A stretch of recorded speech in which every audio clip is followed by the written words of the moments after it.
बिस्मिल्लाहिर्रहमानिर्रहीम। मैं doctor Rana Qasim, professor of psychiatry. मैं इस वक्त आपको डिसलेक्सिया यानी कि ना पढ़ने की जो सलाहियत हो जाती है बाज़ बच्चों में, उसके बारे में कुछ बात करूँगा। बाज़ बच्चे होते हैं वो ना स्पेलिंग कर सकते हैं, ना पढ़ सकते हैं, ना रिटेन कर सकते हैं, यानी कि वो कुछ चीज़ याद करना चाहें तो उनको याद नहीं होती। ये न्यूरोबायोलॉजिकल डिसऑर्डर है, यानी कि पेरेंट्स में भी होता है और फिर आगे से बच्चों में हो जाता है। पहले चूँकि एजुकेशन का इतना ज़्यादा ज़ोर नहीं था, अब एजुकेशन पे बड़ा ज़ोर दिया जाता है, जिसकी वजह से ये बड़ा वाज़ेह हो गया। बच्चे स्पेलिंग नहीं कर सकते, बच्चे पढ़ नहीं सकते, ताकि बाज़ दफ़ा बाज़ बच्चे तो कुरान पाक भी नहीं पढ़ सकते। जो बच्चे स्कूल जाते हैं उनमें तो पता लग गया, जो बड़े हो जाते हैं वो बड़ा देर से पता लगता है और वो थोड़ा सा इसको कूप कर लेते हैं और अपने आप को कवर कर लेते हैं।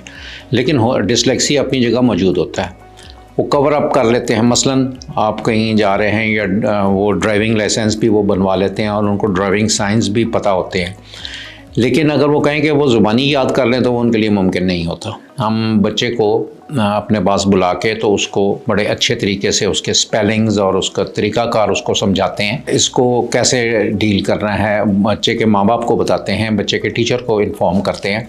और उसके सिलसिले में जब हम बच्चे को ये समझाते हैं कि उसने क्या करना है और माँ बाप ने क्या करना है और टीचर ने क्या करना है, ये तीन इसके फेजेस होते हैं, तीन उसके होते हैं तरीके। आपने बच्चियों को देखा होगा, वो स्कूल नहीं जाना चाहती और स्कूल रिफ्यूज़ल हम उसे कहते हैं, और उसकी वजह डिसलेक्सिया ही होता है। और फिर ये होता है कि वो कहते हैं जी हमसे घर में काम करवा लो, जो करवाना है, हम स्कूल पढ़ नहीं सकते।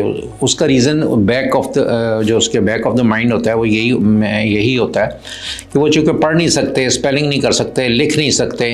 बाज़ बच्चों को मार के भी भेजते हैं, लेकिन फिर वो कोई कारकर्दगी नहीं दिखा सकते। पहले अगर तो उसकी डायग्नोसिस हो जाए कि डिसलेक्सिया है तो फिर मारना बेकार है।